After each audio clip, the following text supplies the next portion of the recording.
పేరేంటండి? Christ gospel చూసి చెప్తున్నారు కదా. తెలియట్లేదు, ఎందుకంటే మనం అర్థంగా తింటాం కదా కదండి. Christ gospel faithful church. దేవుడు మనకు అనుగ్రహించినటువంటి తన స్వరక్తం చేత దేవుడు ఇచ్చినటువంటి సంఘము ఈ సంఘం. ప్రతి సంఘానికి నా మాటలు వినండి దయచేసి. నేను ఒక అరగంట చెప్తాను, ఒక అరగంట వాక్యం చెప్తాను. శ్రద్ధగా వాక్యం వినడానికి ప్రయత్నించే ప్రభునామములో మనవి చేస్తున్నాను. ప్రతి సంఘానికి కూడా ఒక సిద్ధాంతం ఉంటుంది. ప్రతి సంఘానికి ఒక సిద్ధాంతం ఉంటుంది. ప్రతి సంఘానికి ఉద్దేశం ఉంటుంది కదండి. సిద్ధాంతం లేకుండా, ఉద్దేశం లేకుండా ఆ సంఘం ఉందనుకోండి, అది సంఘమే కాదు. అర్థమవుతుంది మాటలు. ప్రతి సంఘానికి ఏముండాలి? సిద్ధాంతం ఉండాలి. ప్రతి సంఘము ఒక ఉద్దేశంతో పరిచయంలో కొనసాగాలి కదండి. అయితే క్రైస్ట్ గాస్పల్ ఫెయిత్ఫుల్ చర్చికి ఉన్నటువంటి ఉద్దేశం ఏంటి? దేవుడు ఏ ఉద్దేశం చేత ఈ సంఘాన్ని మనకి ఇచ్చాడు? నన్ను చూడండి, నా మాటలు వినండి, అక్కడ ఫోకస్ చేయండి. ఏ ఉద్దేశం చేత మన సంఘం యొక్క ఉద్దేశం ఏంటి? చూసి చెప్పండి. సహవాసము, స్థుతి. ఒకటి చెప్పండి. స్థుతి, రెండోది, మూడోది, నాలుగోది, ఐదోది. చూసి బాగా చెప్తున్నారే, లేదు చూపి కట్టి చూసి కొట్టడంలో, కాపీ కొట్టడంలో నెంబర్ 1 మనమే కదండి.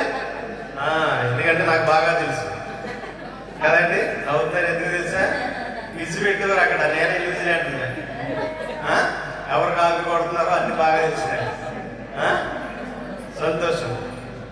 సంఘానికి ఒక ఉద్దేశం ఉంటుంది కదా. సంఘానికి ఉద్దేశం, దేవుడు మనకి కూడా ఒక ఉద్దేశం చేత దేవుడు మనల్ని ఇక్కడ సమకూర్చాడు. ఆ ఉద్దేశం చేత సంఘము పనిచేయాలి. ఆ ఉద్దేశం చుట్టూరు కూడా, ఆ ఉద్దేశంలో కేంద్ర బిందువు ఎవరై ఉండాలంటే ప్రభువైన యేసుక్రీస్తు వారు మాత్రమే అయి ఉండాలి. మొట్టమొదటి అంశం ఏమిటంటే స్తుతి. సంఘంలో ఏముండాలి అంటే స్తుతి ఉండాలి. అనగా సంఘంలో ఎవరు గణపరచబడాలంటే దేవుడు మాత్రమే గణపరచబడాలి. ఎవరు హెచ్చించబడాలంటే దేవుడు మాత్రమే హెచ్చించబడాలి. ఎవరికి ఘనత రావాలంటే మనుషుడికి కాదు, దేవునికే ఘనత రావాలి. ఇక్కడున్నటువంటి పెద్దలకు కానీ, సేవకులకు కానీ, ఇక్కడున్నటువంటి ఎవరు కూడా ఘనతకు అర్హులు కాదు. ఎవరు గణపరచబడడానికి అర్హులంటే మనం ఆరాధించేటువంటి, మన కేంద్ర బిందున్నటువంటి, మనం నమ్ముకున్నటువంటి యేసుక్రీస్తు ప్రభు వారు మాత్రమే స్తుతులకు పాత్రుడు కదండి. ఆయన మాత్రమే స్తుతించదగినటువంటి వాడు కదండి. ఆయన మాత్రమే మనం గణపరచాలి. ఈ సంఘంలో మనమందరం కూడా కూడుకున్నటువంటి మనమందరం కూడా ఎవరిని గొప్ప చేయాలి అంటే యేసయ్యను మాత్రమే గొప్ప చేయాలి. యేసయ్య మాత్రమే గొప్పగా ఇక్కడ కీర్తించబడాలి, మనుషుడు కాదు. మనుషుడు కీర్తించబడడానికి వీల్లేదు. మనుషుడు కీర్తించబడ్డా, గొప్ప చేయబడ్డా, అది దేవుని యొక్క సంఘం అనబడదు. మనుషుడు హెచ్చించబడితే, మనుషుడు కీర్తించబడితే అది దేవుని సంఘం అనబడదు. అక్కడ దేవుని యొక్క ఆత్మ పనిచేయదు. ఎప్పుడైతే దేవుని యొక్క ఆత్మ అక్కడ పనిచేయాలంటే దేవుడి మాత్రమే మనము హెచ్చించడానికి, గొప్ప చేయడానికి ఇష్టపడినప్పుడు ఆ సంఘం నానాటికి వర్ధిల్లడానికి, ఆత్మీయంగా ఎదగడానికి, అభివృద్ధి చెందడానికి దేవుడు కృప చూపుతాడు. మనకి కావాల్సింది నెంబర్ కాదు. దేవుని యొక్క సన్నిధానంలో ఎంతమందిగా ఆయన యొక్క నామమును మనము పరిపూర్ణంగా, సంపూర్ణంగా మనము ఇష్టపడి ఏక మనసు కలిగి ఏకాత్మతో మనం ఆయన ఆరాధిస్తూ ఉన్నాం అనేది చాలా ఇంపార్టెంట్. కనుక యోహాను రాసినటువంటి సువార్త 4వ అధ్యాయము 24వ వచనంలో దేవుడు మాట్లాడుతూ ఉన్నాడు, ఆయనను మనం ఎలాగ కనపరచాలి అని. దేవుడు ఆత్మ కనుక ఆయన ఆరాధించేవారు ఆత్మతో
ఆరాధించాలి, గొప్ప చేయాలి. కనుక ఆరాధనను దేవుడు ఇష్టపడేవాడిగా ఉంటాడు.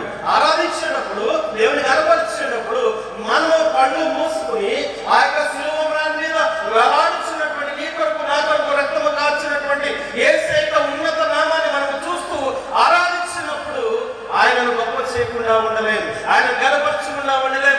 ఆత్మస్వరూపమైనటువంటి దేవుని మనము మనస్సారా ఆస్వాదించకుండా ఉండలేం. ఆరాధనలో ఎవరు కూడా మాట్లాడుకోవడానికి కానీ ఇటు అటు తిరగడానికి కానీ దేవుడు ఇష్టపడడు. ఆరాధన అంటే దేవునికి చాలా ప్రీతికరమైనది, ఇష్టమైనది. కాబట్టి ఆయనను మనము నిత్యము కూడా ఎలాగ ఆరాధించాలి? ఆత్మతో ఆరాధించాలి, సత్యముతో ఆరాధించాలి, మనస్సుతో ఆరాధించాలి, హృదయం చేత ఆరాధించాలి కదండి. హృదయంతో మనము ఆరాధించినప్పుడు, మనము పాటలు పాడుతూ అనేక సన్నిధానంలో మనం ఆరాధించినప్పుడు అనేక మంది ఆత్మీయమైనటువంటి తృప్తి పొందుతూ దేవుని నామని గనపరుస్తూ ఉంటారు. వారిని చూసి మనము ఏలన చేయాల్సిన అవసరము లేదు కదా. మనము కూడా, నేను కూడా అలాగ దావీదు నాట్యమాడి దేవుని గనపరచున్నట్లుగా, నాట్యమాడి దేవుని మహిమపరచున్నట్లుగా నేను కూడా ఒకానొక దినాన్ని అలాగ నేను గనపరచాలి కదా. అలాగే ఎందుకు నేను గనపరచలేకపోతూ ఉన్నాను? ఎందుకు దేవుని యొక్క నామాన్ని ఉన్నతంగా నేను హెచ్చించలేకపోతున్నాను? ఆ అనుభూతిని నేను ఎందుకు పొందలేకపోతున్నాను అని నిలబడుకుంటే దేవుడు నీకు కూడా ఆ అనుభూతిని దేవుడిస్తాడు. ఎప్పుడంటే నీవు నీ హృదయంలో, నీ యొక్క హృదయంలో దేవునికి ఉన్నతమైనటువంటి స్థానాన్ని నిలిచి ఆయన నింపుకుని ఆరాధిస్తూ ఉంటే ఆ అనుభూతి వేరుగా ఉంటుంది. కాబట్టి ఇక్కడ సంఘంలో ఎవరు కనపరచబడాలంటే దేవుడు మాత్రమే కనపరచబడాలి, దేవుడు మాత్రమే గొప్ప చేయబడాలి. అయితే సంఘంలో ఎవరు గొప్పగా ఉండాలి? సంఘంలో ఎవరు గొప్పగా ఉండాలి? ఎవరు ఉన్నతంగా ఉండాలి అనేటువంటి ఆలోచన చాలా సంఘాలు వస్తూ ఉంటాయి కదా. చాలా సంఘాల్లో వస్తూ ఉంటాయి. శిష్యులు కూడా వచ్చింది. యేసుక్రీస్తు ప్రభు వారి యొక్క శిష్యులు కూడా వచ్చింది. మాలో ఎవరు గొప్ప అని వారిలో తర్కము పడుతూ ఉంది. చూద్దాం లూకా రాసిన సువార్త 9వ అధ్యాయము 46వ వచనం. లూకా రాసిన సువార్త 9వ అధ్యాయం 46వ వచనం. తమలో ఎవరు గొప్పవాడు అని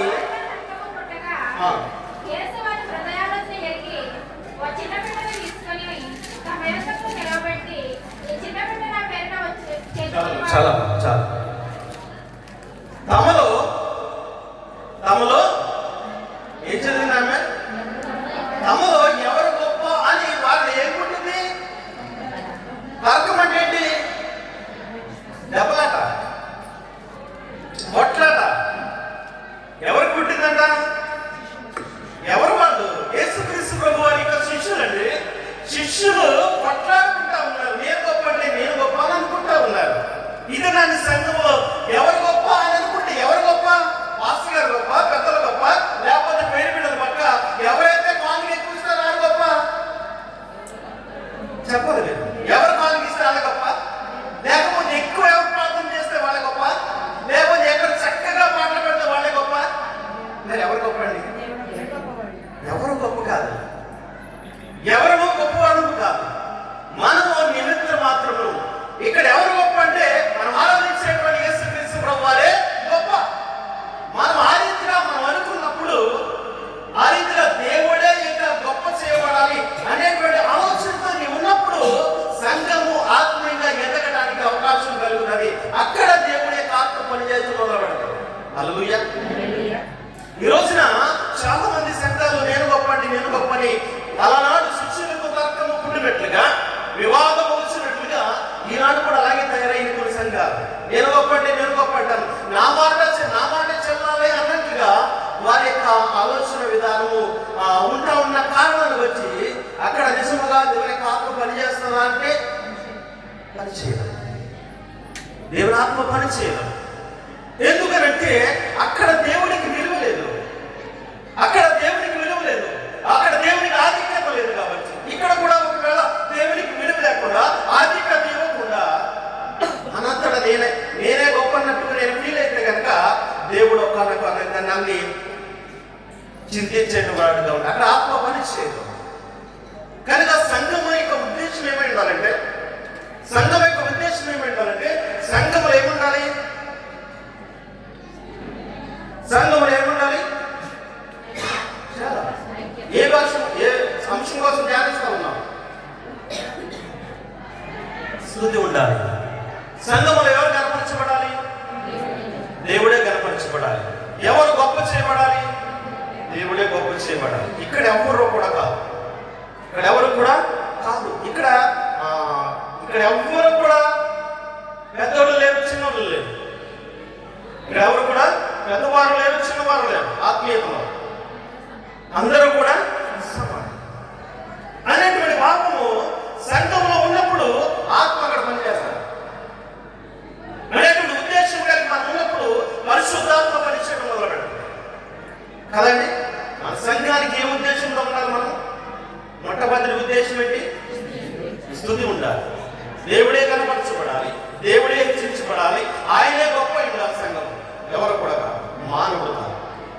రెండవది, నేను ఒక అంశాన్ని బట్టి ఒక గంట ప్రసంగం చేయొచ్చు, కానీ మీకు అర్థం అవ్వడానికి సింపుల్ గా చెప్తా ఉన్నాను. రెండవది సహవాసం. ఇది చాలా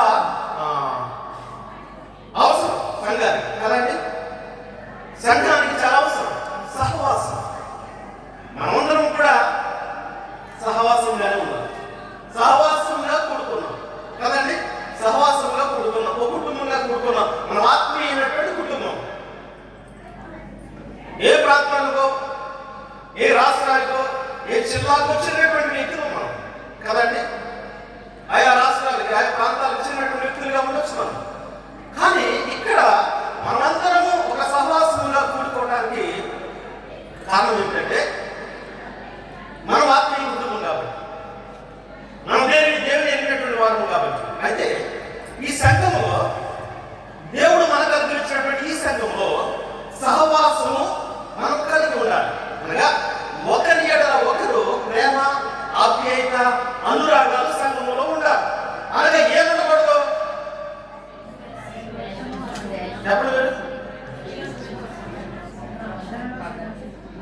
మీకున్నాయి చెప్పండి, మీకున్నాయి చెప్పండి, మీకున్నాయి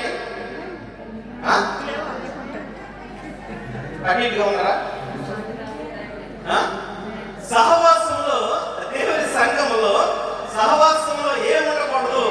ఏముండాలంటే ఆత్మీయతలో మనము సహవాసముగా ఉన్నప్పుడు, సంఘముగా ఉన్నప్పుడు మనలో ఏముండాలంటే ఒకటే ఉండాలి.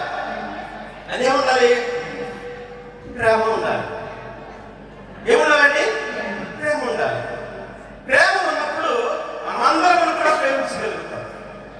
మనలో ప్రేమ ఉన్నప్పుడు ఆ ప్రేమ ఎలాంటిదే ఉండాలో తెలుసా? ఒకరిని ఒకలాగా ప్రేమించడము, మరొకరు మరోలాగా ప్రేమించడము. కిషోర్ గారిని ఒకలాగా, లేకపోతే వీర్రాజు గారు ఒకలాగా నేను ప్రేమించాను అనుకోండి, పాస్టర్ గారేమో ఆయన ఎక్కువ ప్రేమిస్తున్నాడు, నన్నేమో తక్కువ ప్రేమిస్తున్నాడు. ఆయనకి నా మీద ఏమొస్తుంది? అసహ్యం పడుతుంది, చిరాకు వస్తుంది. వందనాలు వీర్రాజు గారు అంటే అంటాడు కదా ఆటోమేటిక్గా. ఎందుకంటే ఆ యొక్క ఉద్దేశం ఆయన కలిగి ఉన్నాడు. నేను ప్రేమించలేదని ఆలోచనలో ఉన్నాడు కాబట్టి అది నేను సమానంగా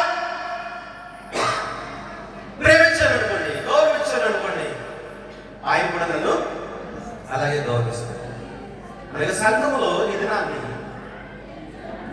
దేవుని యొక్క స్వరత్వం ఇచ్చి సంపాదించినటువంటి సంఘములో దేవుడు ఏమి ఉండాలని కోరుకుంటున్నాడో తెలుసా? సహవాసం ఉండాలి, ప్రేమ ఉండాలి. ఈ ప్రేమ అనేకుల్లో చల్లారిపోతా ఉంది. ఈ ప్రేమ ఉండటం లేదు. ప్రేమకు బదులు ఏముంటా ఉందంటే ద్వేషం, అసూయ, మత్సరం, వారవలేనటువంటి తనం కదండి.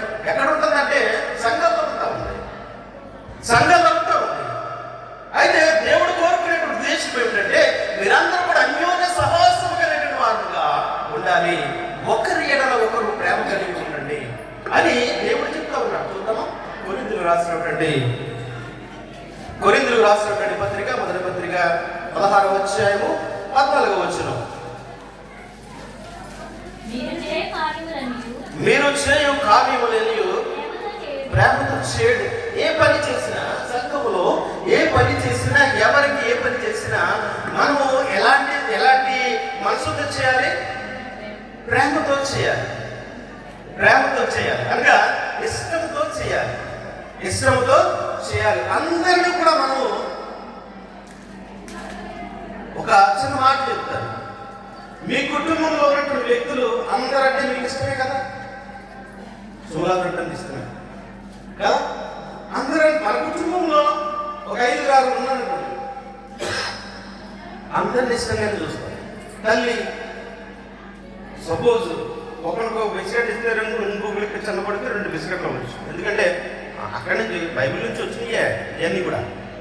అయితే మన ఉద్దేశం ఏంటంటే ఇంచుమించుగా అందరినీ సమానంగానే చూస్తాం. ఒక ప్లేట్లు వరుసలో కూర్చున్నాం అనుకోండి, పిల్లలందరినీ కూడా వరుసలో కూర్చోబెట్టి భోజనం వడ్డించామనుకోండి, వడ్డించుకుంటే సమానంగానే వేసుకుంటా వెళ్తాం. అలాగే పెట్టారా మీరు పిల్లలకి? అలా పెట్టారు కదా, అలాగే వెళ్తాం కదండి. అంటే ఆ ప్రేమలో సమానత్వం ఉండాలి. అర్థమవుతున్న మాటలు? ఆ ప్రేమలో సమానత్వం ఉండాలి. అందరిని సమానంగా ప్రేమించగలగాలి, అందరిని సమానంగా ప్రేమించగలగాలి. సంఘములో సహవాసంలో ఏముండాలనంటే ఏముండాలి? సహవాసం ఉండాలి. ఆ సహవాసంలో ఏముండాలంటే ప్రేమ ఉండాలి. ప్రేమ లేకపోతే ఆ సహవాసమే కాదు, ప్రేమ లేకపోతే అది సంఘమే కాదు. నిన్ను వల్ల నువ్వు పొరుగు వారిని ప్రేమించడం దేవుని యొక్క వాక్యం సెలవిస్తా ఉంది. దేవుడు మనకు అనుగ్రహించినటువంటి ప్రధానమైనటువంటి ఆజ్ఞలు, ఒకటి దేవుని కనపరచాలి, ఆయన మాత్రమే నమ్మాలి. రెండవది ప్రధానమైనటువంటి ఆజ్ఞ, నిన్ను వల్ల నీ పొరుగు వారిని ప్రేమించాలి. నిన్ను వల్ల నీ పొరుగు వారిని నువ్వు ప్రేమించకుండా ఉంటే, నీ పక్క వ్యక్తి నువ్వు ప్రేమించకపోతే, నీవు సంఘంలో సభ్యుడిగా ఉంటే అది సంఘం అంటారా? దాని సంఘం అనరు, దాని సంఘం అనరు. అది దేవుని సంఘం కాదు. అది అర్థమవుతున్న మాటలు. పక్క వ్యక్తిని నువ్వు ప్రేమించలేకపోతే అది దేవుని యొక్క సంఘం ఎలా ఉంది? దేవుడు నేర్పించింది ఏంటి? సంఘం అంటేనే ప్రేమ. సంఘానికి అధిపతి ఎవరంటే సరస్సు, మనము ఆరాధించేటువంటి దేవుడు. ఆ సంఘంలో ప్రేమ ఉండాలి, ఆ సంఘంలో సహవాసం ఉండాలి. నిన్ను వల్ల నీ పొరుగు వారు ప్రేమించేటువంటి మనసు నీ దగ్గర ఉండగలగాలి. అది లేకపోతే వ్యర్థం, ఉద్దేశం లేకుండా పనిచేస్తామని అర్థమైపోతుంది.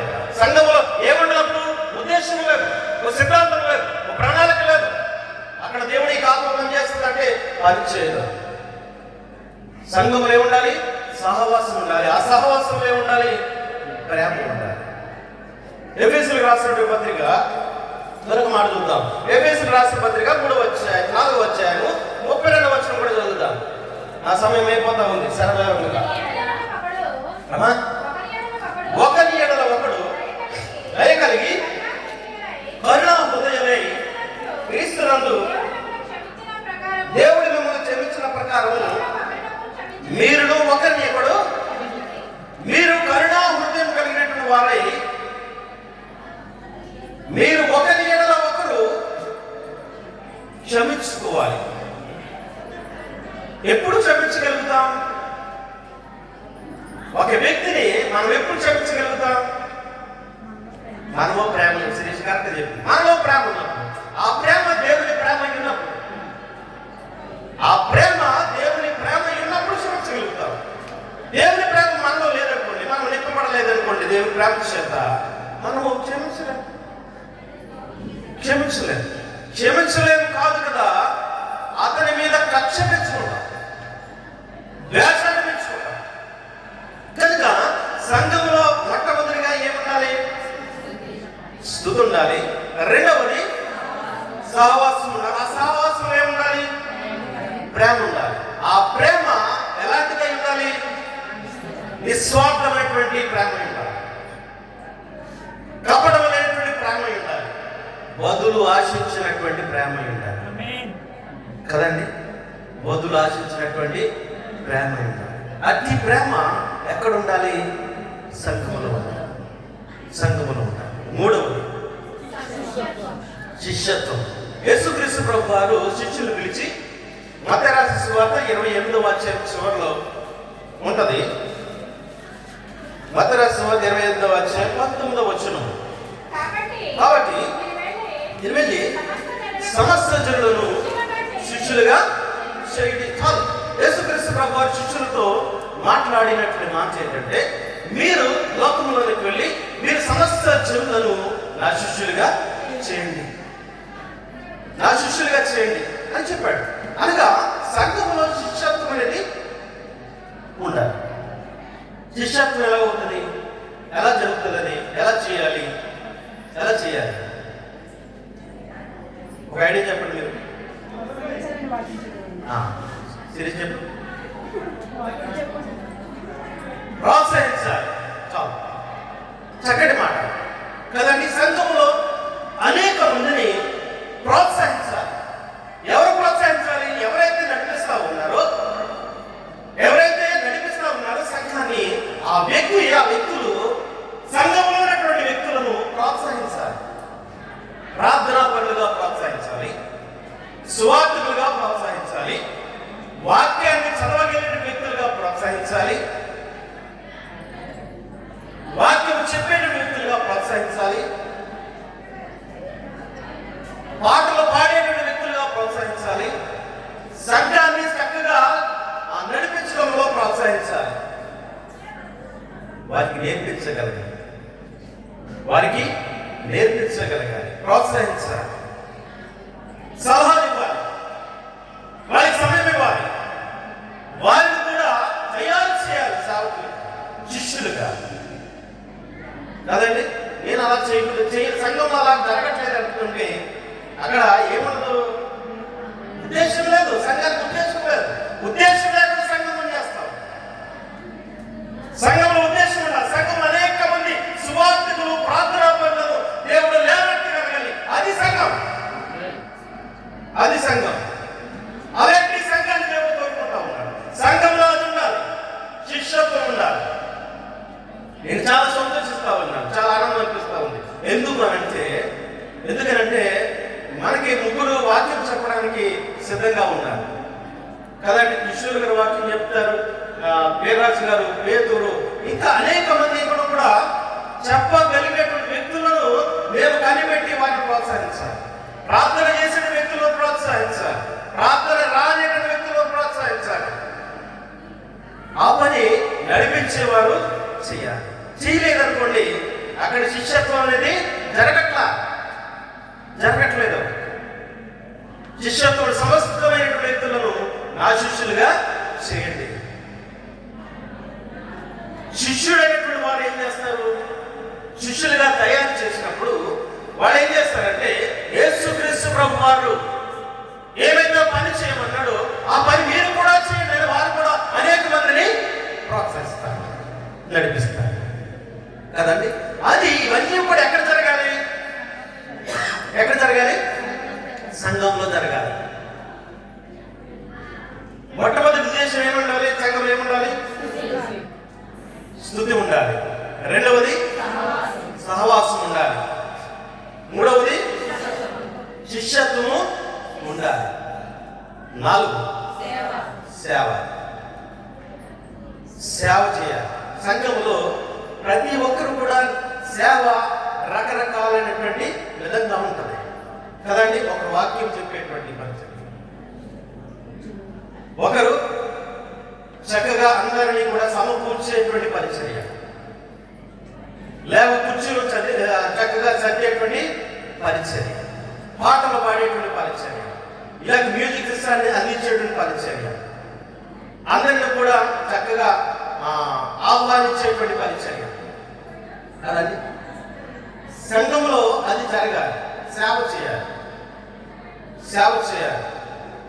అందరిని కూడా ఆప్యాయతగా పలకరించాలి. సంఘంలో ఆహ్వానించాలి. ఒక కొత్త వ్యక్తి మన దగ్గర పక్కన వచ్చి కూర్చుంది అనుకోండి, ఒక కొత్త వ్యక్తి సంఘానికి వచ్చి పక్కన కూర్చుంది అనుకోండి, మనం సంఘం అయిపోయే వరకు కూడా ఆమెతో కన్నెత్తి చూడకుండా మాట్లాడకుండా ఉంటే మరో వారం వస్తుందా? సెకండ్ వీక్ రాదు. ఇదేం సంఘం, ఒక్కలో మాట్లాడరు, ఒకలా పెట్టుకుంటారు, ఆత్మీయత లేదు, అక్కడ ఏం జీవం లేదు, ఎవరు మాట్లాడట్లేదు, పాస్టర్ మాట్లాడట్లేదు, పెద్దలు పట్టించుకోవట్లేదు. దుబాయ్ అంతా బాగుంటుంది కదండి. దుబాయ్ ఎంత బాగుంటుంది కదా.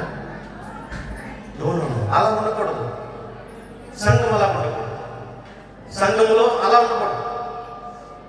మనము ఇతరులకు పరిచర్య చేసేటువంటి వ్యక్తులుగా ఉండాలి. ఇతరులకు పరిచర్య చేసేటువంటి వ్యక్తులుగా ఉండాలి. యాకోబు రాసిన పత్రిక 1:27 ముగించేస్తానన్నా. నన్ను ముగించమంటాను. తండ్రి అయినా దేవుని ఎదుట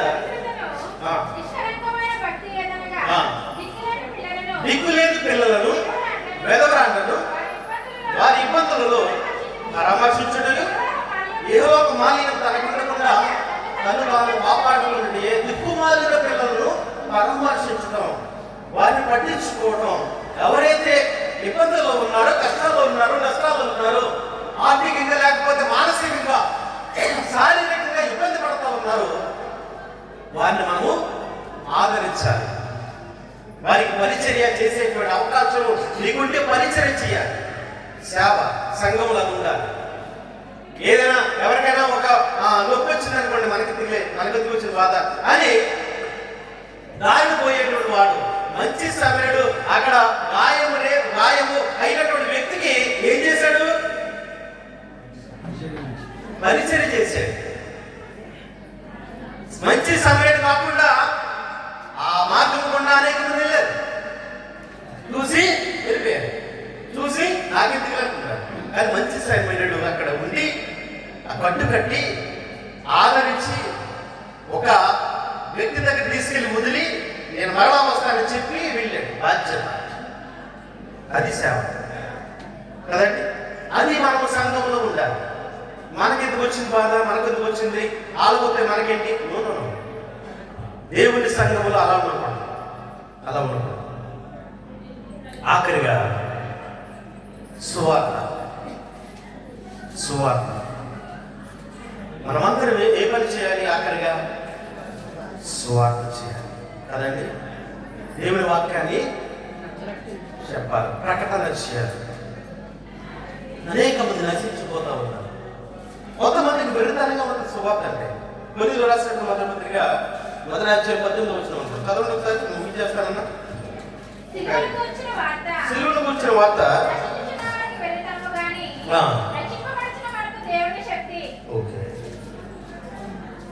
అదేవిధంగా ఎఫెసీయులకు రాసిన పత్రిక 3:11 కూడా చదువు. 11 కాబట్టి మీ నిమిత్తమై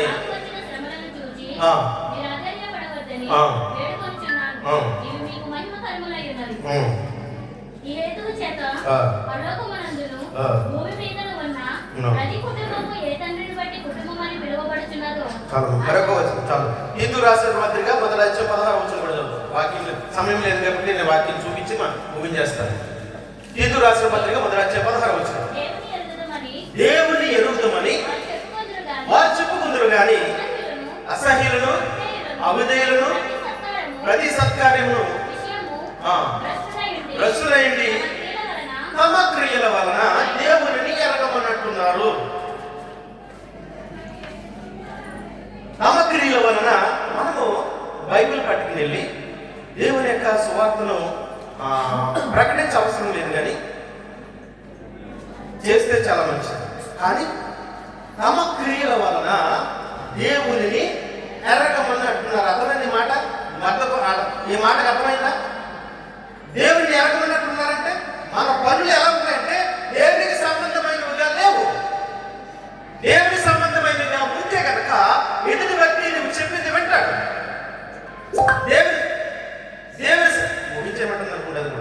దేవుని సంబంధమైనవిగా లేకపోతే ఎదుటి వ్యక్తి నువ్వు చెప్పిన మాటలు ఎలా వింటాడు?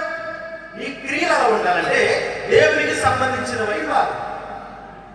అది సువార్త. నీ క్రియలతో దేవుని నీవు ప్రకటించడం. బైబిల్ పట్టుకుని దేవుని వాక్యాన్ని చెప్పడం ఒక వ్యక్తి అయితే, ఈ క్రియల ద్వారా దేవుణ్ణి ప్రకటించడం ఒక వ్యక్తి. అది చాలా ఇంపార్టెంట్. కాబట్టి సంఘం ఏం కలిగి ఉండాలి? నేను ముగించాను. సంఘం ఏం కలిగి ఉండాలి? ఉద్దేశం కలిగి ఉండాలి, సిద్ధాంతం కలిగి ఉండాలి. ఆ ఉద్దేశం ఏమై ఉండాలి? దేవుని యొక్క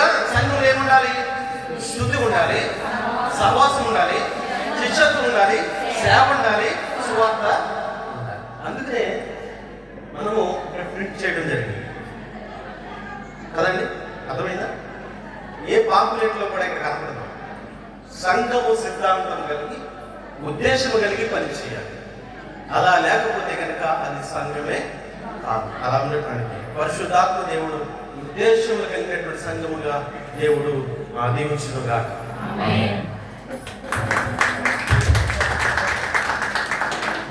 మంచి చక్కటి మరి మాటలు చెప్పినటువంటి దైవజనులు